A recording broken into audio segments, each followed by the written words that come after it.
dear participant. As you may know, I'm the Educational and Patient Program Manager for the European Reference Network on Rare Hematological Disease, EuroBloodNet. I'm Mariangela Pellegrini, and it's my great pleasure to welcome you on this third session of the topic on focus on cutaneous lymphoma for patients' organizations, on behalf of a great team that has established the program that I'm happy to thank with all of you.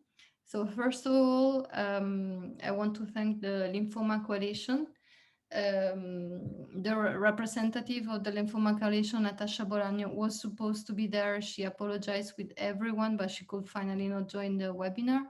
Then I want to thank the Cutaneous Lymphoma Foundation, represented today by Susan Thornton, who is also one of today's speakers. And finally, France Lymphome Espoir and Eurordis that has collaborated for the establishment of this program.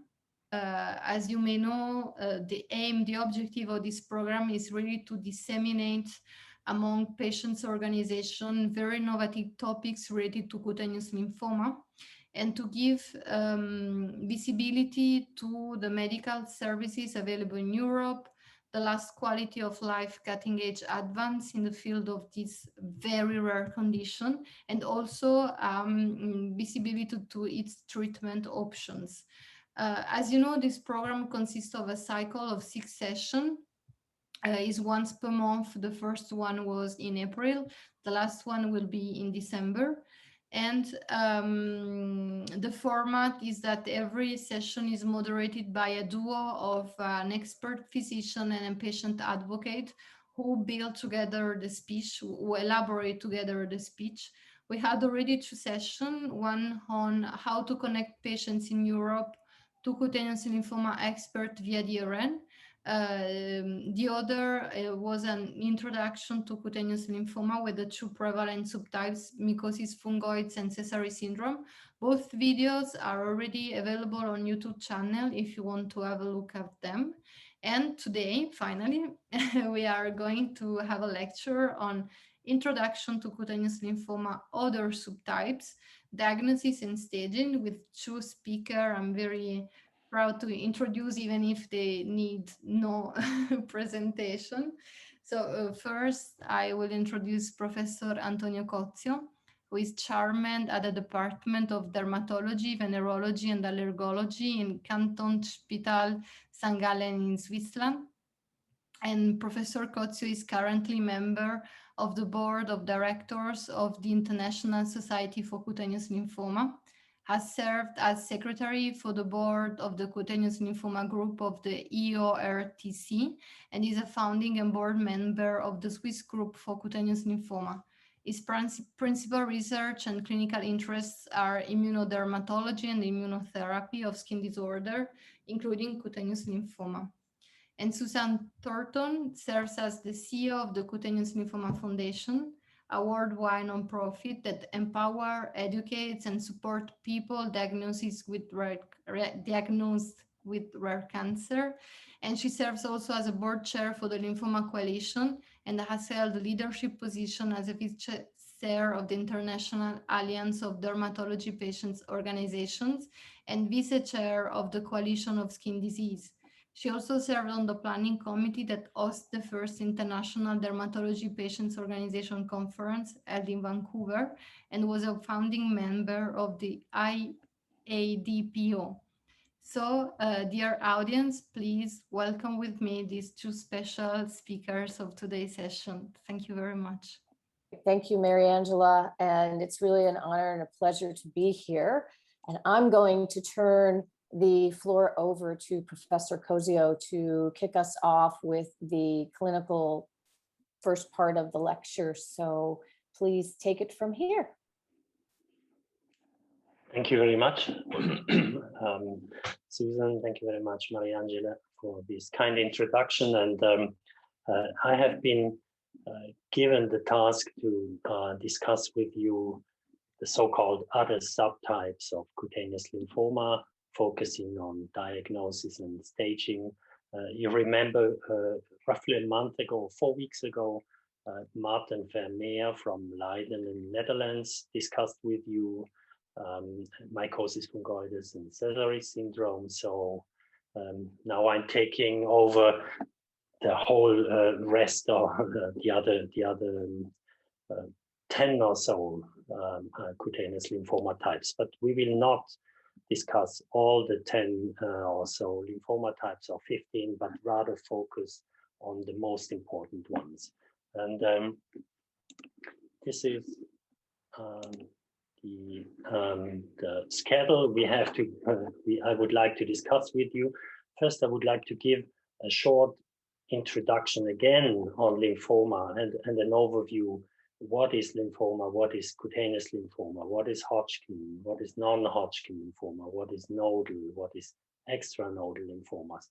All those things that you'll encounter when you Google information about your disorders, and that all these things that may also kind of be confusing. And to tell you the truth, many of these expressions are actually also confusing for many doctors who are not specifically involved in the field. So after this introduction, I will then switch to two types of cutaneous T-cell lymphomas of the so-called CD30 positive type, namely lymphomatoid papulosis and this ALCL type of lymphomas. Then we'll have another short break, and then I'll focus on the 3 types of B-cell lymphomas before we go into the open discussion. So that's the schedule for today. And let me start a very simple. I'm really sorry, I'm not an expert in drawings, but I went through the hassle of trying to depict the most important things. And so let's start with lymphoma, leukemia, lymphocytes, all these expressions that you may encounter on the internet. If you look at the droplet in your blood, most of the cells in blood are red blood cells, and only about 1 per mil, so in 1,000 to 1, are white blood cells. And these white blood cells are the ones that are interesting. So already from this sketch, you will realize that even if you have Sézary syndrome, it still means that 99.9% of your cells are healthy, and only a very minute part of your blood is actually leukemic. But let's focus on these white blood cells, the 1 per mil. So the white blood cells, they can be separated in something called thrombocytes, in something called the myeloid cells, and in a third group, the lymphoid cells. And the myeloid cells are the ones that eventually, if they become cancerous, can turn into so-called myeloid leukemia. And the lymphoid cells, the lymphocytes, they can become either lymphoid leukemia or lymphoma. We will talk about the difference between leukemia and lymphoma. The lymphocytes, again, can be separated in B cells, T cells, and the so-called NK cells. Now, what do these letters mean?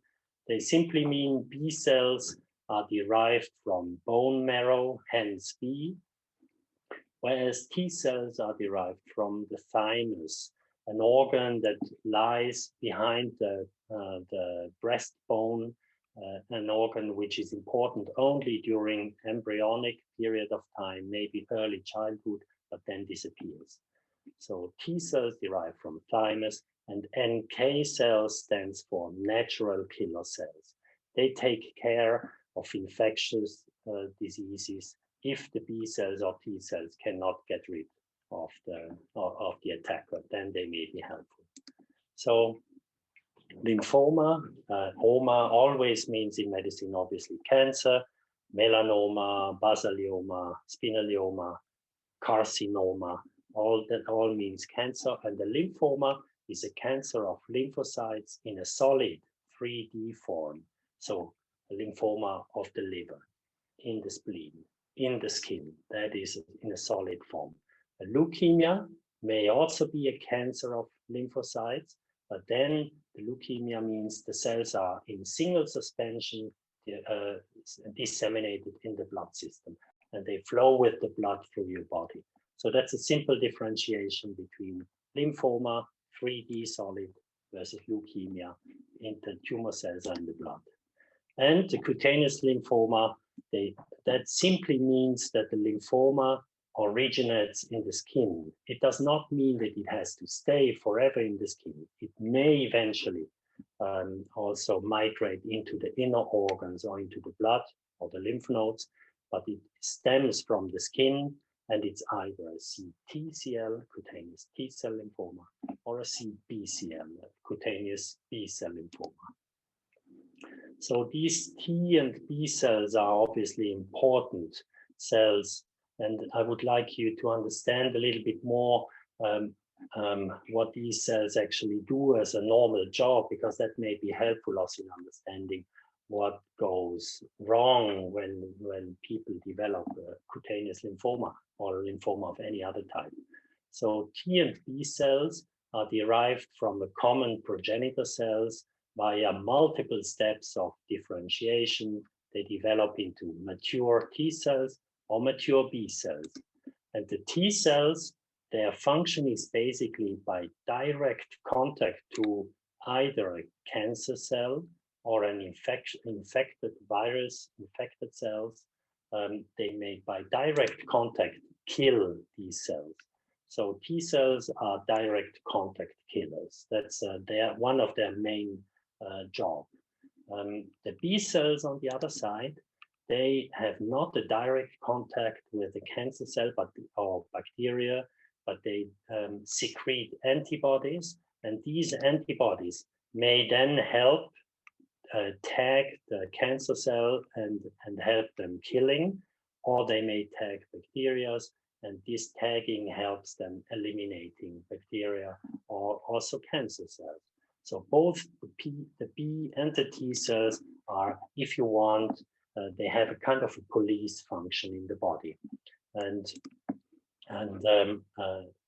now if this normal function of police function, of immune function goes havoc, then we may have problems in the lymphoma cases. We may have problems with infection. That's actually the case in advanced stages of cutaneous lymphoma.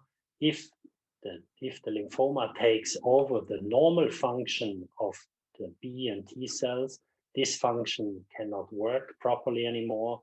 We have a dysfunctional immune system. We have a dysfunctional immune defense, and the people with cutaneous lymphoma, mainly cutaneous T-cell lymphoma, suffer from many infections that may actually, in the end, be one of the major causes of death if the immune system breaks down.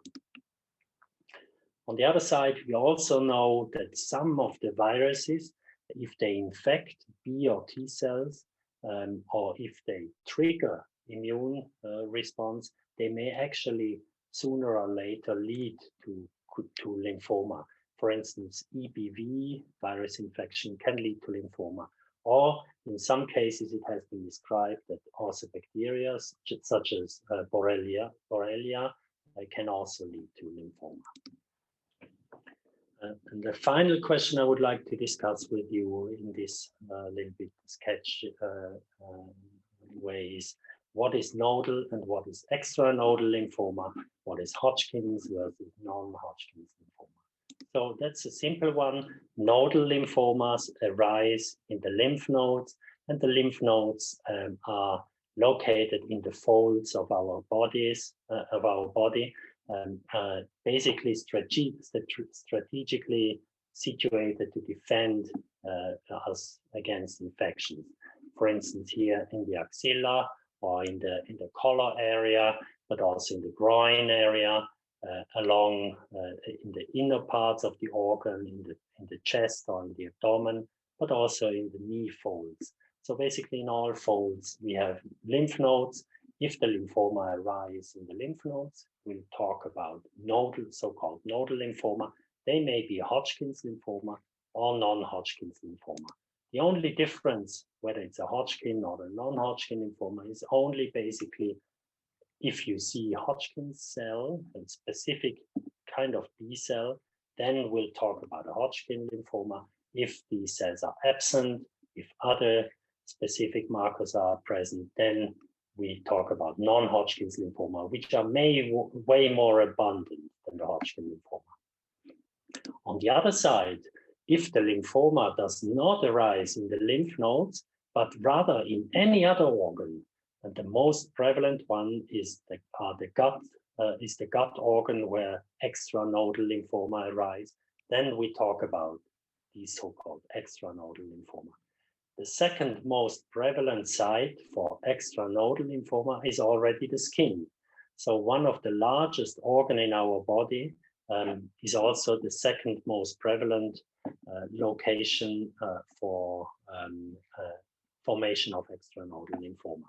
And these lymphomas, they are virtually always so-called non-Hodgkin's lymphoma. And all the skin lymphomas are non-Hodgkin's lymphoma.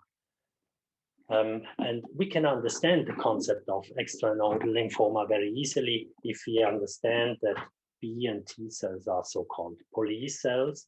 Obviously, the police has to be able to traffic through the entire body. If they settle down in a specific organ and become turn into cancers, they may develop a lymphoma of this specific organ.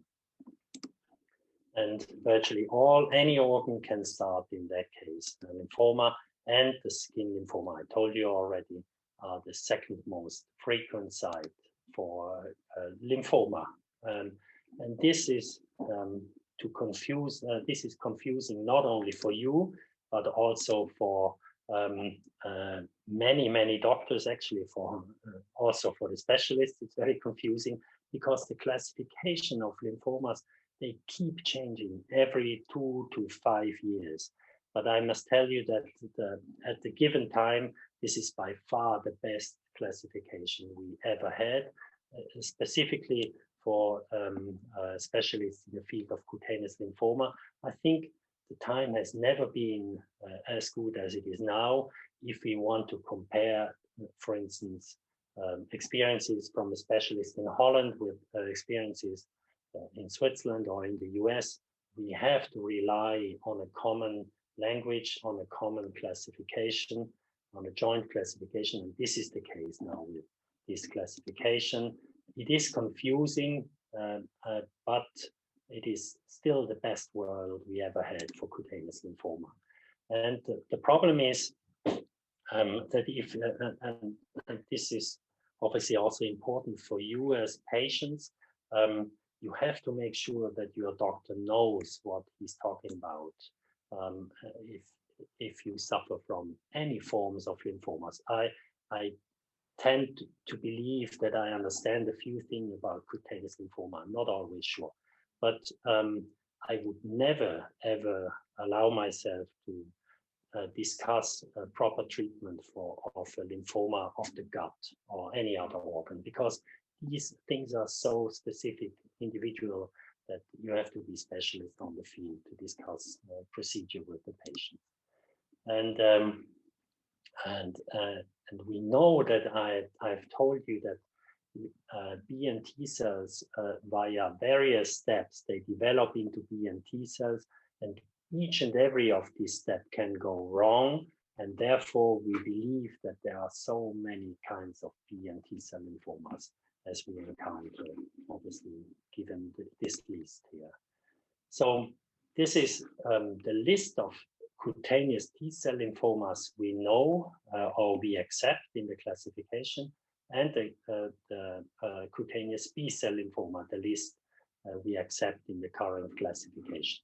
This is the frequency of the individual lymphomas, and this is the 5-year disease-specific survival. So it tells us 88% of patients with MF survived after 5 years, and 12% died from the disease, not by a traffic accident or by any other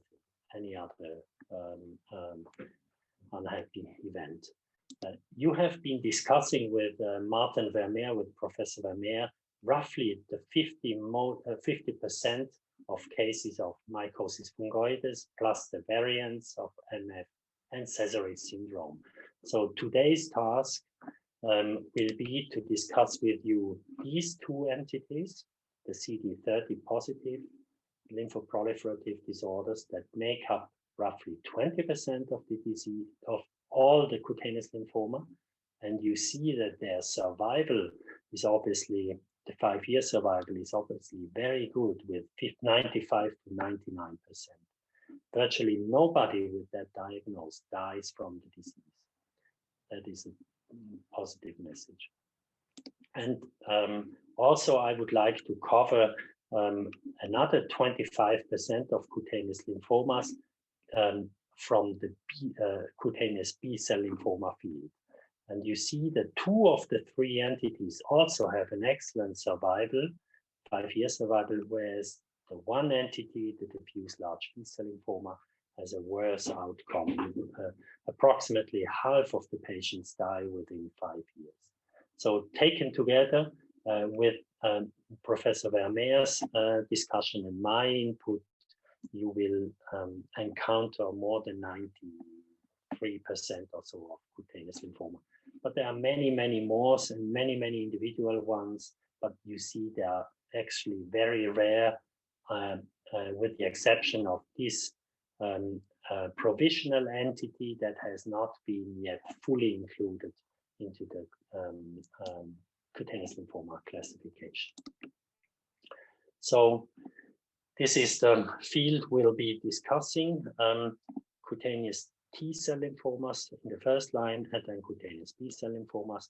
And even though all these pictures look very different from each other, if you're familiar with the field of cutaneous lymphoma, then it's fairly easy to make a diagnosis just by clinically looking at it. And that has been the major impact of this current classification, because it is a heavily clinical classification. It focuses on the clinics because the clinic is one of the leading markers for actually making a diagnosis. And that's why I state here that the clinical appearance is often suggestive for the diagnosis, and it is very important to allow a proper diagnosis and then making the exact the right judgments for a treatment and prevent over-treatment. Because histologically, a cutaneous lymphoma, for instance, of the MF type, may look very much similar to another type or to other types of lymphomas, which may ask for a more intense treatment. And so you have to know the clinical setting of the patients in order to define the proper treatment for the patient. So this is my first set of information I wanted to give you. And I want to interrupt here my talk and ask you whether you have any questions regarding my 5 or 10 slides so far. Thank you, Professor Cozzio. I think that was a wonderful overview, and your artwork was brilliant, much better than what I could have done. But thank you for that, because I think one of the things that's so important in this rare group of diseases is putting it into context and where they fall within the bigger picture of all of the different lymphomas and leukemias. And, you know, you talked a little bit about the classifications of the different variants of cutaneous lymphomas. And I think from a patient perspective, maybe you could talk a little bit about why understanding and knowing your specific classification of disease, you know, what's the name, what's the stage, what does that really help inform from the clinical perspective, right? The treatment methodologies. And you just mentioned the fact that it's so important not for these diseases not to be over-treated. So maybe you can comment a little bit about why it's so important for individuals to really know what their subtype is and stage, and why that's important from a clinical perspective. Thank you very much for this very important question. Maybe I have to talk a little bit about the situation that we encountered maybe before, or let's say in the 90s or in the 80s of the last century, where basically people were using, or doctors were using different classifications and different names for the same lymphomas, but they didn't know that they were talking about the same lymphomas because they were using different names based on different classifications. So people in Switzerland, let's say my predecessor here in St. Gallen, he was maybe encountering 2 Sézary patients in 10 years. And that just does not give you the basis to actually learn from also the mistakes we're making, but also learning from other inputs, because he didn't even know that somebody else was having Sézary patients, because they were talking about this is a form of leukemic lymphoma and not Sézary. So there were 2 different names, but the same entities. Nobody knew whether you could compare the results in the US with the results in Switzerland. And now, given the same and united classification, we can actually start collecting our own experiences and compare them with experiences in other countries. And for the first time now in the EuroRDC, in a joint venture with the American colleagues, international colleagues all over the world, we have now a collection of more than 1,000 patients with mycosis fungoides from all different stages. And now we learn a lot whether our treatments actually do work for the patients, or they do more harm than good. And this is really something we only learn with big numbers. And finally, based on this classification, we have big numbers. That's the major advantage of the classification, I think.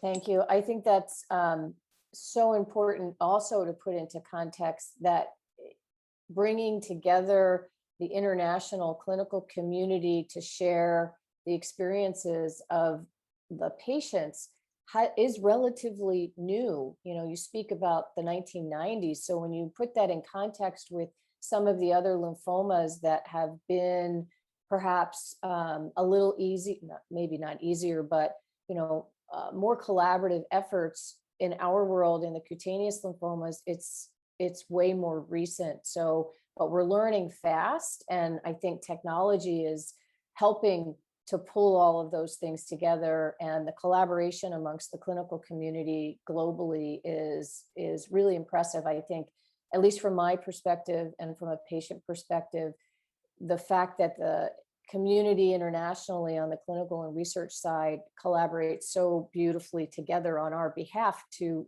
find new things and understand the disease is really gives us a lot of hope for the future, not only just today, but what's coming down the pike. Absolutely. I remember 20 years ago in the international meetings, we have been a group of 20, 25 people meeting in wherever, all over the world.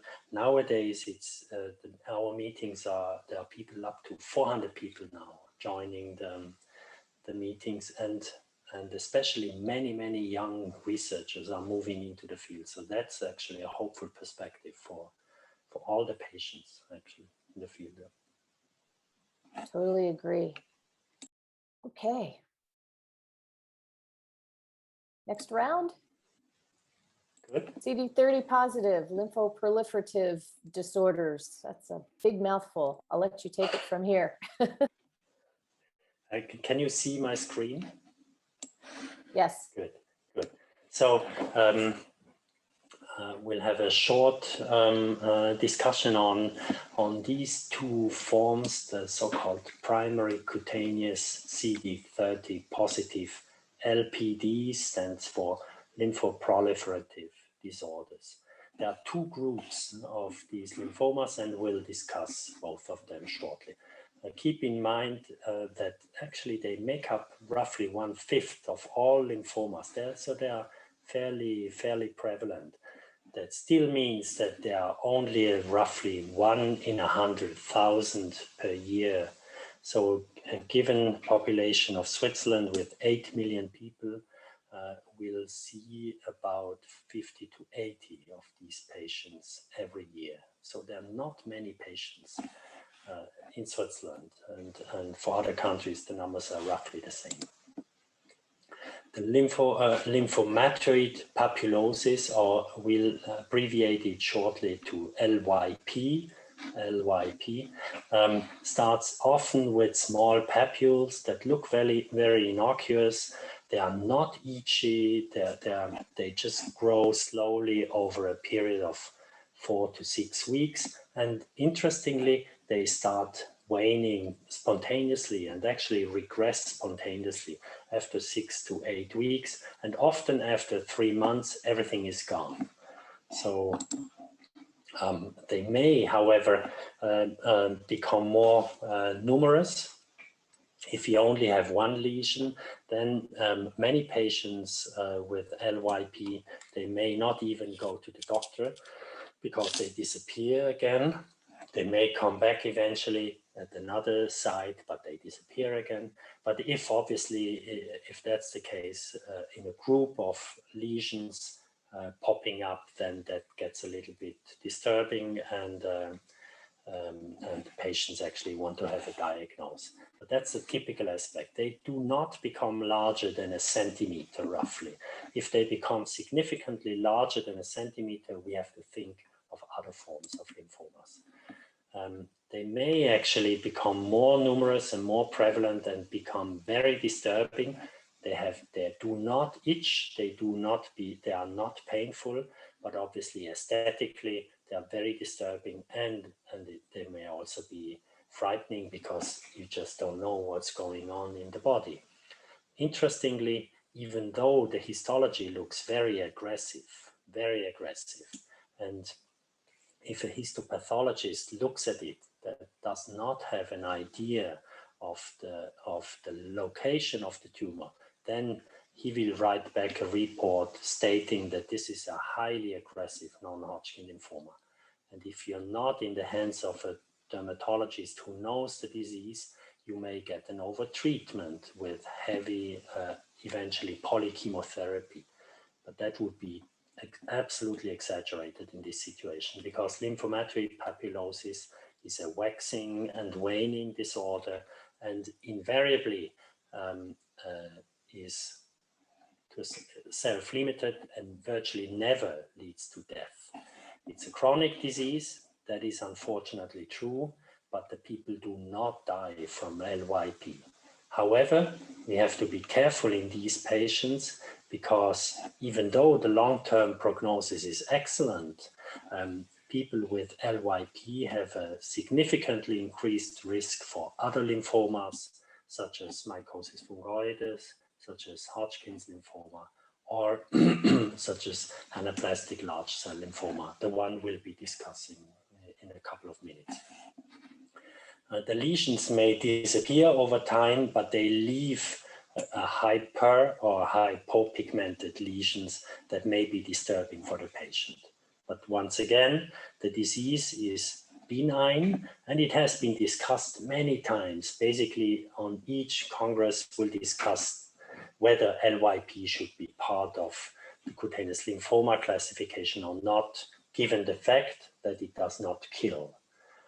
I am a strong supporter of LYP, keeping it in the cutaneous lymphoma classification, because we can learn a lot from histology and from these cells if we only study hard enough. Again, this is how LYP looks, a little bit scaly on the surface. It should not be larger than a centimeter, and that is actually a treatment, an accepted treatment for this LYP. We do not talk too much about treatment. That will be in further meetings you will have with other specialists, but surgery is an accepted treatment. Obviously, if you have dozens of these lesions, surgery is not the way to go. We have to find another way. I was given the task to talk about the diagnostic steps for LYP and ALCL. That is true basically for any cutaneous lymphoma we'll be discussing, so I want to take a couple of minutes for these diagnostic steps. The first one is, as always, our organ, the skin, our organ of interest is accessible, so a biopsy is easily done and not too bad for the patients also, local anesthesia, and the histology helps us actually separating LYP from inflammatory diseases, from other neoplasms or from infections or whatever. So skin biopsy is a very important first step in the diagnostics. The second diagnostic step is we want to make sure, we want to confirm, either confirm or exclude that the disease has spread to the inner body, to organs or lymph nodes.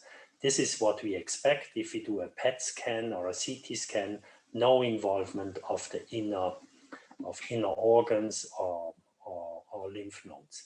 If, however, we encounter positive signals, be it in organs or in lymph nodes, then we have to make sure that we have to really be sure that these signals are actually neoplastic, so cancer signals, and derived from the lymphoma we investigate. So in these situations, we have to do a lymph node excision or an organ biopsy and do analysis of the organ or the lymph nodes.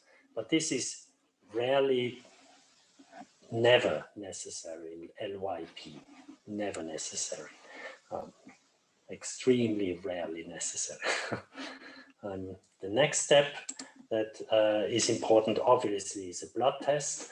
Unfortunately, there is no specific blood test that actually pinpoints down the type of cutaneous lymphoma or is specific for follow-up of cutaneous lymphoma.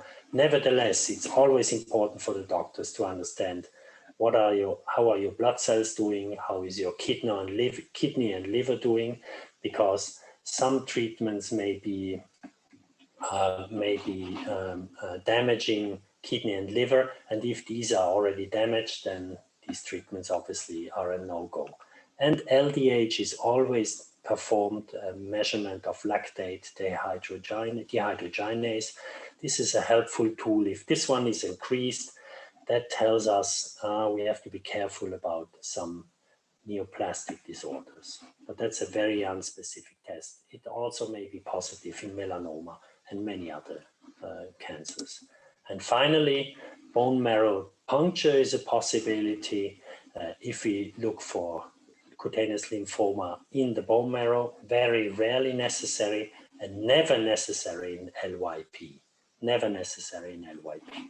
So for LYP, what we need is skin and imaging. That's all we need, and the blood. That's all we need. We do not need further analysis.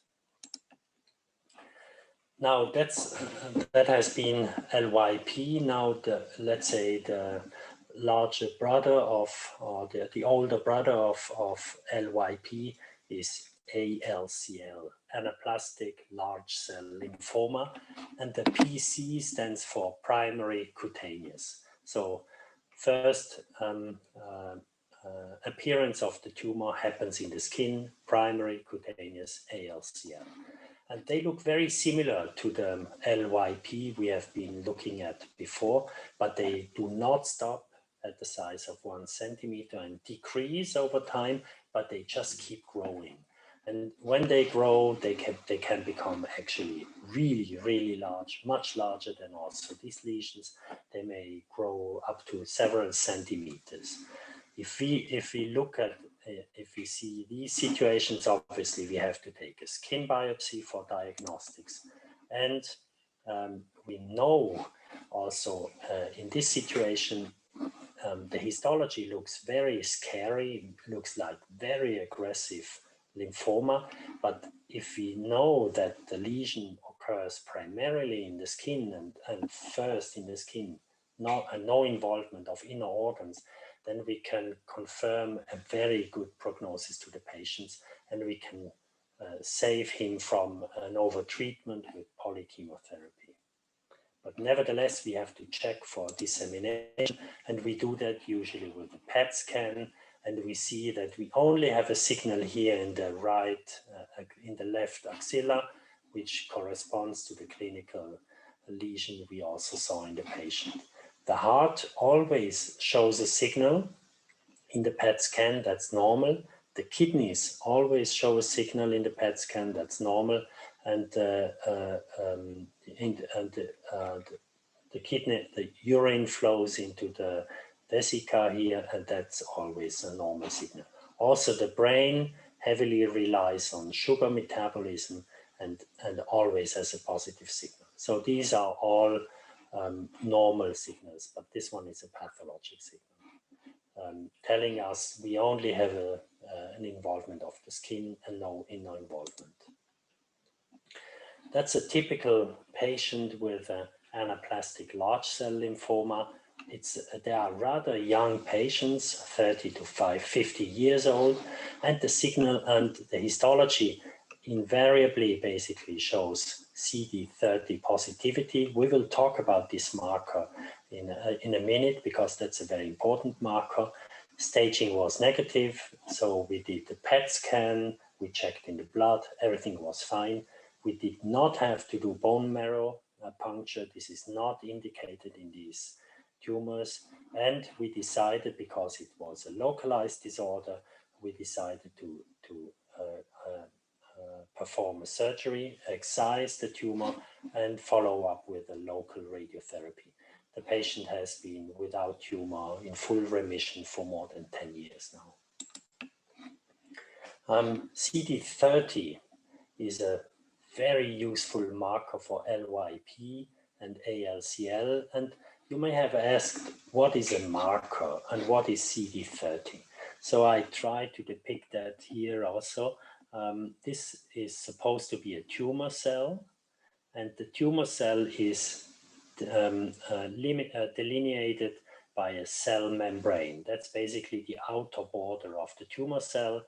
And in the inside, there are many important things for the cells to grow.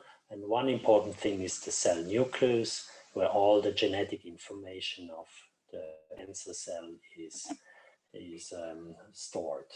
And on the surface of the base of the cell membrane, there are different antigens or so-called CDs. That's a cluster of differentiation. That's the abbreviation. So all these different surface markers are actually markers that the individual sets of markers defines basically the cell type. And based on the analysis of these surface markers, we can actually define whether we are dealing with a lymphoma cell, whether we are dealing with a normal brain cell, whether we are dealing with another skin tumor cell. So these surface markers tell us a whole lot of things of the type of cells we're dealing with.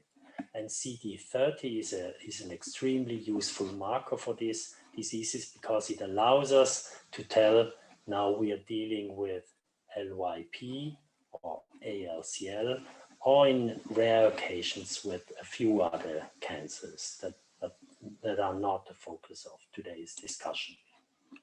So the important question, not only in a diagnostic way, but also in a therapeutic way, is to understand, is there a marker that is unique for the cancer? If we have a unique marker for a cancer, then we can actually, by finding this marker on a cell, we can positively confirm this is this type of cancer. But then if we know how the surface looks like, we may also use this marker to attack this specific cell. If we know that only the cancers express CD30, we may actually attack all cells that contain CD30 and then eliminate only the cancer cells without harming the rest of the body. So specific markers of cancers are the hallmark of of medical research, of nowadays research. And CD30 is one of these extremely useful markers that helps us finding the tumor and also treat the tumor. And treatment works in a way that we are using antibodies that are created in a way that they specifically recognize the CD30 on the surface. Only the CD30. They would not bind on CD29 or CD31, whatever. They only bind to CD30. If there is no CD30 on the surface, the cell will not be attacked. However, if there is CD30 on the surface, the antibody binds to it, will be internalized in the cancer cell, and the clever trick of this antibody is that they are not only antibodies, but the red dots they are actually carrying with them are a toxin. They are a toxic medication, and this medication helps killing the cells then. But the medication only will be activated once it is transported into the cell. So if the antibody does not bind to the cell, it will not be transported into the cell, and it will not kill the cell. It only kills so-called CD30 positive cells. And so this is the extremely clever approach of antibody treatment, and we all are desperately looking for specific markers for cancers in order to have an possibility to attack these cancers with an antibody carrying some toxins specifically to the cancers. And this treatment with the brentuximab helps us in the treatment of all CD30 positive cancers, which are mainly LYP and ALCL, but also some forms of mycosis fungoides may have CD30. So at least 3 types of cutaneous lymphoma can be treated with this antibody. And we see that on the y-axis, we have the so-called progression-free survival. That means how long does it take until the disease comes back? So if the progression-free survival, so 100% is at the beginning, is obviously after a treatment, there is no, it takes a while until the first patients lose their answers, and after 3.5 months, if we are using the standard treatment, methotrexate or bexarotene, it takes only about 3.5 months, and 50% of all the patients have lost their response and have actually, again, a progression of the disease. Whereas if we're using brentuximab, it does not cure the patients yet. It does not cure our patients, but it prolongs the remission or the progression-free survival, and it prolongs the remission by a factor of 5, up to 16.8 months. That's a long time for some patients, and it gives the doctors and the patients time to discuss further therapeutic steps, whatever they are, but we gain time, and this is really important. So brentuximab is a very important drug nowadays, these antibodies, and we hope that we'll find other antibodies directed against other antigens and markers on the cell surface. So this is the second part of my discussion concerning the LYP and ALCL. Let me know if you have questions so far. That was very, very good, Antonio. Thank you. And I think, of course, if anybody has any questions, please feel free to put it in the chat. But I think one of the important pieces to this particular group of cutaneous lymphomas is, and one of the things that you raised, is the importance of getting the right diagnosis, which means getting to the right expert in the field, which sometimes can be challenging depending upon where individuals are living if they're not close to an expert center. I think that's one of the exciting things that's happening now with the EuroBloodNet networks and connecting the different clinicians who specialize so that other physicians who may not be experts in the field know where to go and to get the right kind of diagnostics.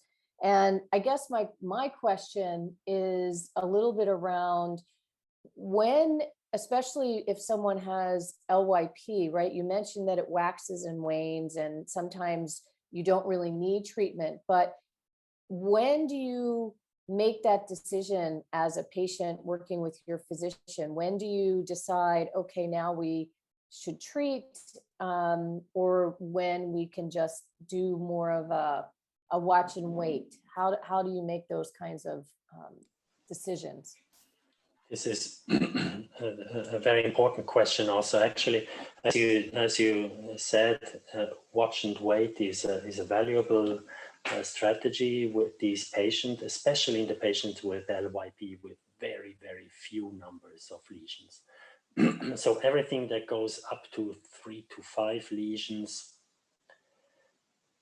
3 lesions per month, I tend to try to convince the patient to do watchful waiting, but this heavily depends also on the patient. Is he or she somebody who wants to be on the absolute safe side, or maybe a frightened personality, or there are just different personalities, types of personalities. It's always important to tell them that probably by treating the patients with LYP, we do probably not prolong survival. We don't know, but we probably do not prolong survival. Even if they let the disease flow, probably they will live about the same length, but we don't know. It's always the point, well, we don't want to have too many tumor cells, because the more tumor cells you have in a body, the more of these cells may actually mutate and become more active. So that would be a reason to actually treat the patients, but we'll make that a very individual decision actually with the patient. Great, thank you. And I know I want to be able to get to your cutaneous B cell pieces as well. So I'm going to flip it back over to you unless there are any questions from our audience on this. Okay, back over to you.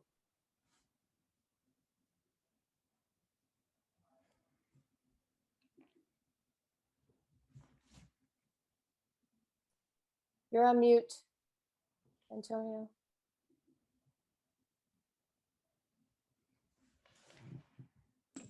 Okay, now you hear me?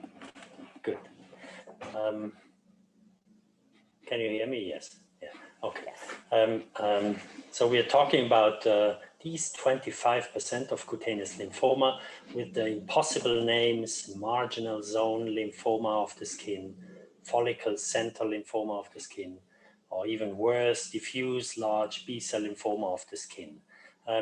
PC always means primary cutaneous, so they originate in the skin. Eventually, they may disseminate in different body areas, but they originate in the skin. Very rare tumors again, but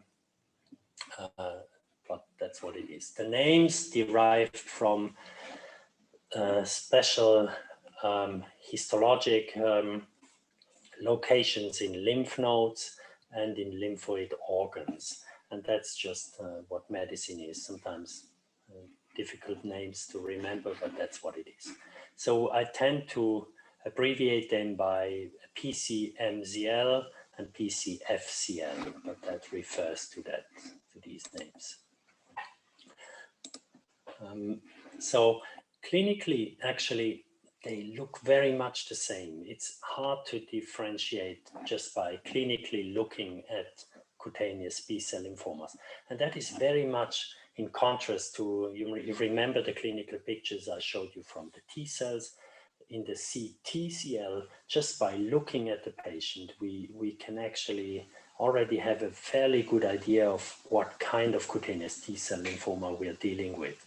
With the B-cell lymphomas, it doesn't work because they all look virtually a little bit dome-shaped, roundish, reddish, non-scaly lesions, sometimes on the face, sometimes on the leg, or even on the back or the upper arm, but they all look the same. So we have to have histology in order to separate the B-cell lymphomas from each other. So similar clinical appearance despite significant differences in prognosis. So just by looking at it, we cannot tell that we cannot just simply be content with the statement that we probably deal with the B-cell lymphomas, but we have to find the different subtypes because they have differences in prognosis. And we know from experience, again, from collecting hundreds of patients and comparing them among nations, we know nowadays that the marginal zone lymphoma is a disease of rather young people, on average roughly 40 years old. The lesions occur on the shoulders, breast area, and the upper arm. Whereas the follicle center lymphoma are middle-aged people. I tend to state that this is actually still very young, but let's call it now middle-aged. Follicle center lymphomas occur mainly on the head, on the frontal area, head, but also in the shoulder area. Whereas the diffuse large B-cell lymphoma most often occur on the lower legs and virtually invariably in older people, around 80 years on average. So age and location helps us a little bit separating these types, but we have to do the histology. Again, the diagnostic steps I have discussed before. We have to do skin biopsy. We have to do it. That helps us separating the entities from each other. We have to do check for dissemination into the body. That's usually with a PET scan. If we see a positive signal, we have to do lymph node excision or organ biopsies. That may actually occur in the more aggressive forms of B-cell lymphomas, the so-called DLBCL. We also have to do blood tests, and beside these factors, we check for immunoglobulins, because these immunoglobulins are the products of some of these lymphomas, mainly the marginal zone lymphoma. And finally, in the B-cell lymphomas, especially for the DLBCL, we need to have bone marrow analysis. We need to find out whether the tumor has invaded the bone marrow. So mainly for DLBCL, but also some forms of follicle center lymphoma, we have to find out whether the bone marrow is involved. This is the diagnostic steps in these B-cell lymphomas. And it's important to separate them because we know that over a time frame of 10 years, this is month, so over 120 months, we know that the marginal zone patients, they basically survive. They do not die from the lymphoma. This lymphoma basically never kills the patient.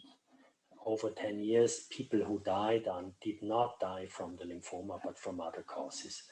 We also know that the follicle center lymphoma is maybe a little bit more dangerous than marginal zone lymphoma, but not dangerous in terms of acute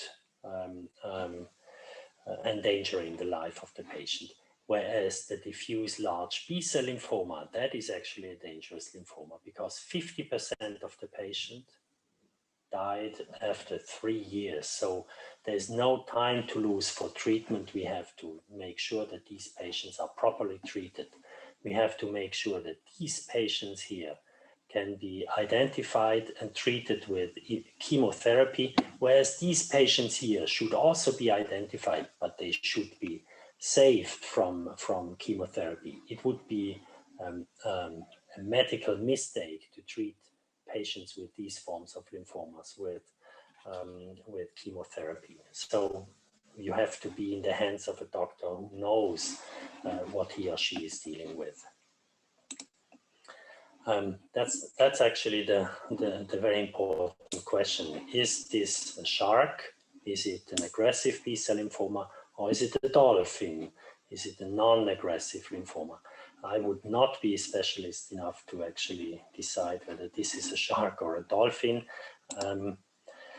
But apparently you can actually separate the dolphin and the shark given by their forms of the fin. If it's triangle, it's more shark-like. It has this roundish aspect. It's more dolphin-like.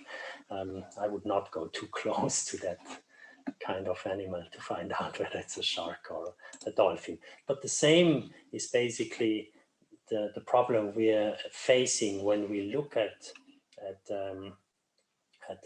B-cell lymphoma.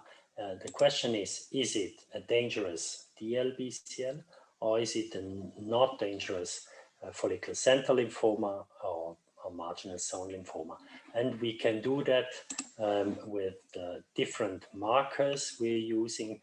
The markers on the cell surface I was discussing with you a couple of minutes ago. There are some markers also for B-cell lymphomas. If some of them are positive or all of them are positive, then we are dealing with the shark among the B-cell lymphomas.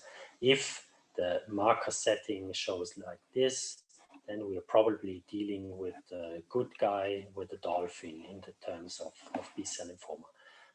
This just tells you one more time how important it is to have the specific markers for these lymphomas. So very shortly, just in one nutshell, the treatments for the discussed T-cell lymphoma forms. I was discussing with you the LYP and ALCL. I have told you that survival rate is very good with 95 to 99%. That's why we are limiting usually the treatment to so-called skin-directed treatment. UV treatment, topical steroids, maybe surgery or radiotherapy. Maybe in very active cases, some systemic treatments may be necessary. Other specialists will talk about those factors. Clinical follow-up is according to activity, very individually, has to be defined very individually. And we have to do no follow-up imaging if there are no skin symptoms and no so-called B symptoms. Symptoms of indicating that some lymphoma may grow in the internal, in the inner organs of the body. For the B-cell lymphomas I was discussing with you, the marginal zone lymphoma and the follicle center lymphoma, we also know that their survival rate is excellent, 95 to 99% again. So only skin-directed therapy, wait and watch is an option, surgery, steroid is an option, or radiotherapy. Clinical follow-up is again according to activity, and no further analysis once the diagnosis is established and if there are no B symptoms around. The things change totally and dramatically if you're dealing with the shark among the B-cell lymphomas, the so-called diffuse large B-cell lymphoma. That has to be defined histologically, but we always are suspicious if we see lymphoma on the leg in an elderly patient. That is always suspicious for diffuse large B-cell lymphoma. These patients, we have to find out these patients and specifically treat these patients with chemoimmunotherapy in order to help them survive because half of the patient, if not treated properly, die within 3 years. And that's also important then to include these patients into current clinical trials. So that's in a nutshell the treatment for these 5 different forms of cutaneous lymphomas. With that, I come to the end. This is my hometown, St. Gallen in Switzerland. This is my office here.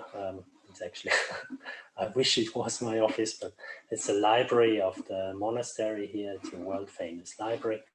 And this has been the meeting, the Cutaneous Lymphoma meeting I had the honor to organize 3 years ago, where I also met Susan Thornton.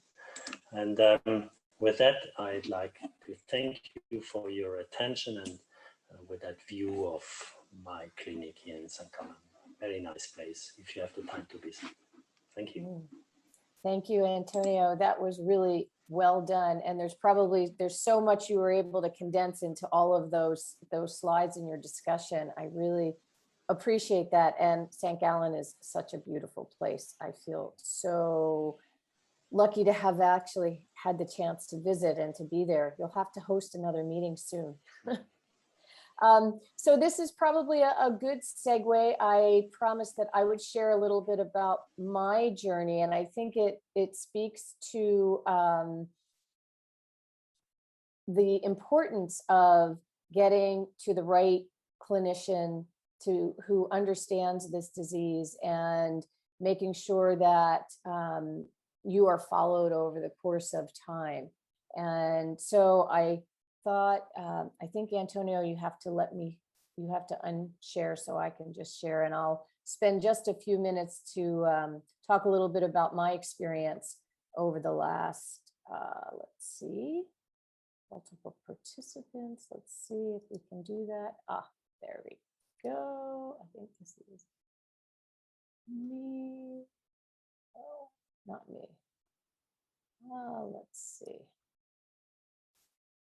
Technology is always lovely. Yeah, okay. I'm going to just jump right into my experience with cutaneous lymphomas. And as you can see on this slide, and obviously the hairstyles have changed over time in the last 30 years, and I've aged a little bit over that time period. But I was diagnosed in 1991 with early stage mycosis fungoides, stage 1A. And similarly to so many people with this disease, it took quite a while for me to get the right diagnosis and to get to the right expert in the field. I probably visited with 5 or 6 different dermatologists, and none, interestingly, ever did a biopsy. So I was very fortunate to find a dermatologist who had a suspicion and immediately referred me to, at that time, in 1991, one of the leading experts in the world in cutaneous lymphoma. I did not know that at the time. I thought I just had some benign itchy rash, and I would get another cream and off I would go. Unfortunately, that was not the case when I got the official diagnosis of mycosis fungoides stage 1A. And as I think we've learned along the way in these webinars, generally speaking, most individuals with mycosis fungoides early stage, their disease does not progress. It's a chronic disease that is managed over the course of time. But I was in that very small window of patients and individuals whose disease did progress. Although it wasn't an immediate thing, it progressed over about a 6-year window. And to what Antonio was saying, back in the 90s, there was not as much knowledge of these diseases. There were very few treatments for the disease. And I relatively quickly, in the first few years, ran through the available treatments, which was the UVA, PUVA treatment, and then some topical nitrogen mustard, which was in a very different formulation than what it is today. And by 1998, my disease had progressed to what we call tumor stage mycosis fungoides. Although, again, we weren't doing a lot of the studies and the additional biopsies. We didn't have back in that time all of the kind of diagnostic tools that we have today that would point to some of these different markers and things that we know now. Again, I was so very fortunate to be treated by one of the world's experts. And I had, people don't believe me when I tell them, and I don't have any pictures. Back then you didn't have an iPhone. It wasn't easy to take photographs, but and I really didn't want anybody to take pictures of me, to be very honest. But I had tumors pretty much all in my scalp and over my eye. I had crusty red rash, horrible on my face, and all pretty much in every part of my body. Very itchy, extremely uncomfortable. It was pretty horrific. And for anyone who's listening that has more challenging or aggressive disease, I know you understand what this is like and having to live with this. I was in the spring of '98, my only option available at that time was a stem cell transplant, which was very risky. It's still very risky today, but we have a lot more options in our armamentarium for treatments than were available for me. And I, again, was very fortunate to be treated by an expert in the field who collaborated with the radiation oncologist. And in order to get my disease under control, we did targeted electron beam radiation to all the different tumor areas on my body. And yes, that's me laying on the table having radiation to my face, which was not a fun thing, I can say. But I was very, very lucky that the disease was only in my skin. So our capacity to treat it just in the skin resolved my tumors.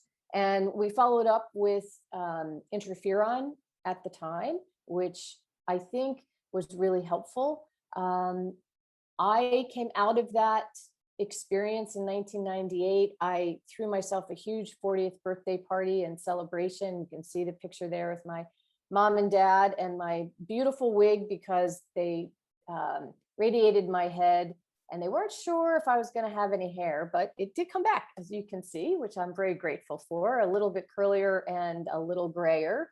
I kind of take after my dad in that arena. But, you know, I felt so fortunate that I was able to come through this experience and decided that I wanted to give back, and began doing a lot of volunteer work for different patient organizations at that time.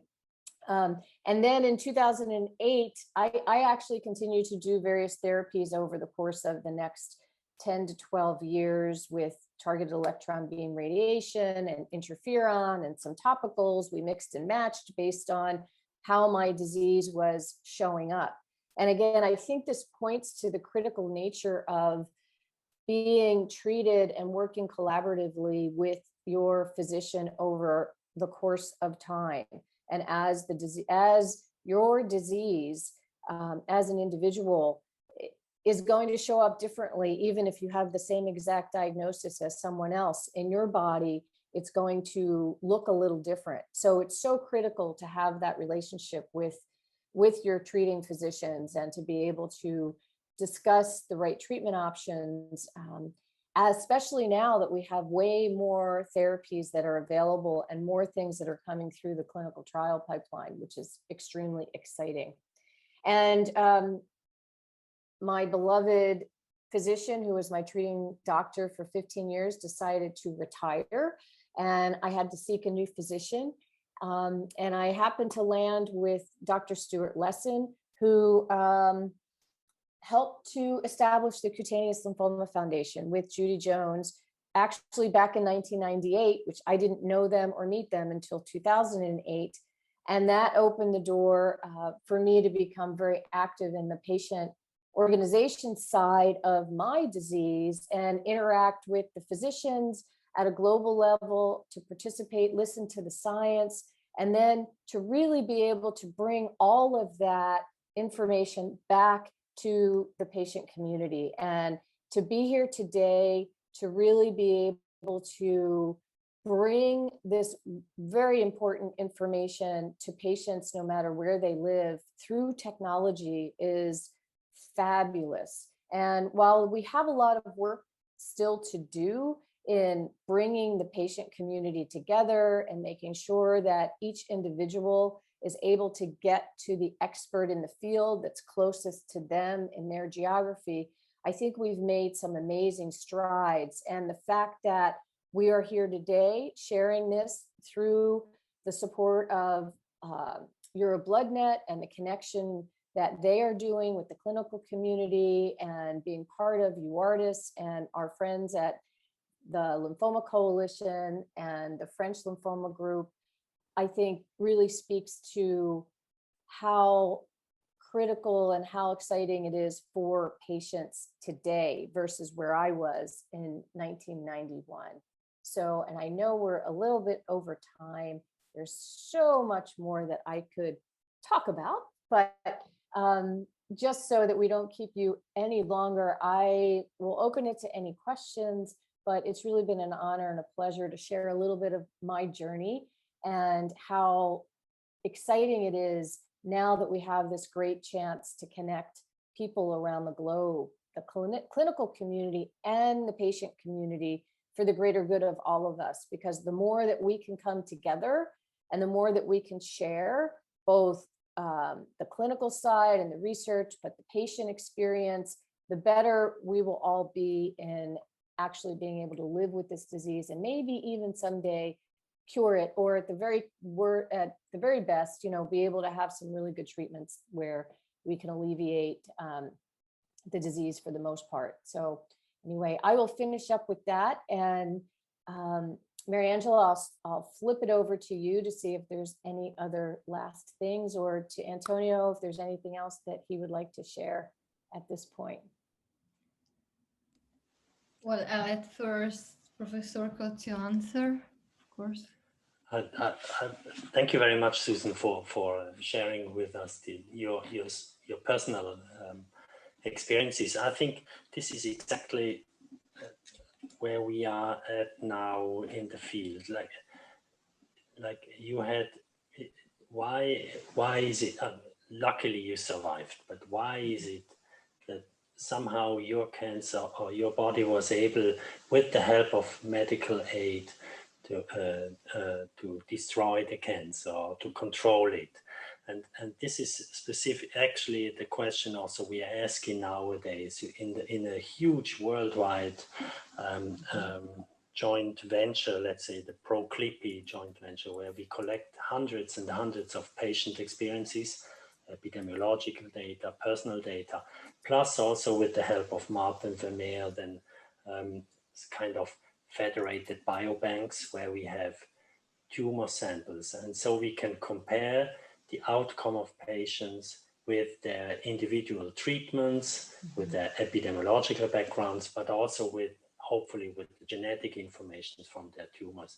And we really hope that with that activity, we can actually push the field forward and understand and help selecting the right treatments for the right patients. I'm very happy that it worked out so well for you.